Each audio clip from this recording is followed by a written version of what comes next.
it's MilcaT and I'm back again with another video. And today I am back as your African big sister. Hello? Hello? Hi. Hi. What do you mean you don't know who this is? Tu es sûr que tu me connais pas? Donc, petit, you're so annoying à dire. Oh my god. It's MilcaT. Et si tu n'es pas content, ça veut dire que ça se la gêne. Growing up in elementary, you know, in high school, middle school, so your friends would always have these get-togethers, these sleepovers, and they'd be like, hey, you should come, like, we're hanging out after school, or like, you should come, we're having a sleepover over the weekend. You know what happens when like all your friends, all your classmates go to like a sleepover, or like they hang out after school, like their bonds become stronger, they become bestest friends, and you're kind of left out, right? You're like, yo, I really want to be a part of that, like I want to be a part of the clique, like I really want to hang out with my friends. So you decide, okay, I'm gonna go ask my parents, I'm gonna ask my parents. When you ask your parents to go anywhere with your friends, or even by yourself, when you ask your parents to go anywhere, you have to ask a week or two in advance, right? As soon as you get home, you're like, hey, mom, my friend's having a hangout on Friday, so I was wondering if I could go to the house. And then she looks at you and she goes, who's your friend? You're like, oh yeah, it's Brittany. Who's Brittany? Mom, Brittany that just came over yesterday. The white girl. And that's the thing about African parents, like, they never remember your friends. Like, your friend could have been coming to your house for 5 years straight. When you're like, hey, mom, Brittany wants me to come over, she'd be like, who is Brittany? Brittany did not me, huh? And you start to explain who Brittany is, what she looks like, even though she's come to your house like 5,000 times. And she's like, oh, Brittany,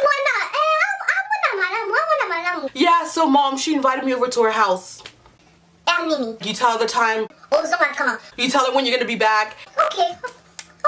She doesn't say, okay, you can go. She says, okay. And then in your head, you're like, okay, yeah, that means yes, that means yes. That's dope. If you're smart, you're gonna ask her 2 days later again. So mom, remember Brittany? You know, she invited me over to her house on Friday. Huh? Brittany did not. I just told you like 2 days ago who Brittany was. The white girl that comes over every single day to our house to eat fufu.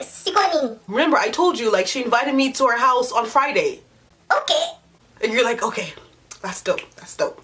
We're still good, you know? The coast is clear, no changes. So, Friday comes. You know, after school you come back, you change and everything. And then, okay, mom, I'm leaving. Okay, Dobby. Mom, like, I've told you twice I'm going to Brittany's house. I asked you 2 times. Twice. I asked you 2 times, Mom. I'm going to Brittany's house. Brittany did not need. Mom. Brittany is my friend. My white friend that comes over all the time.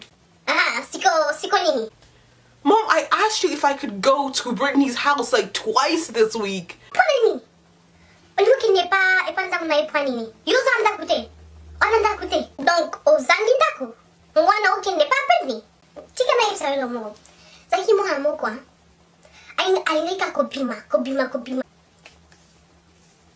et tu sais qu'est-ce qui est arrivé?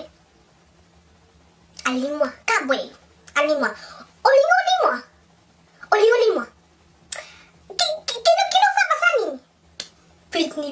Brittany house. Brittany the nanny. And that, my friend, is what it's like going out when you have African parents in an African household. You don't get to go out.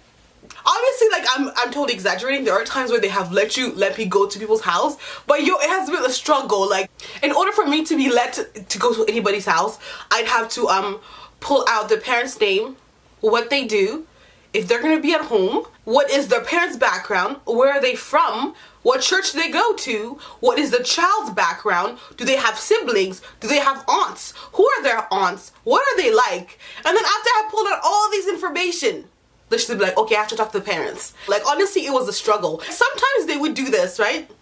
They don't want you to go, so they would be like, okay, let's say like you want to go to a party or like an event or anything. The event starts at 7, okay?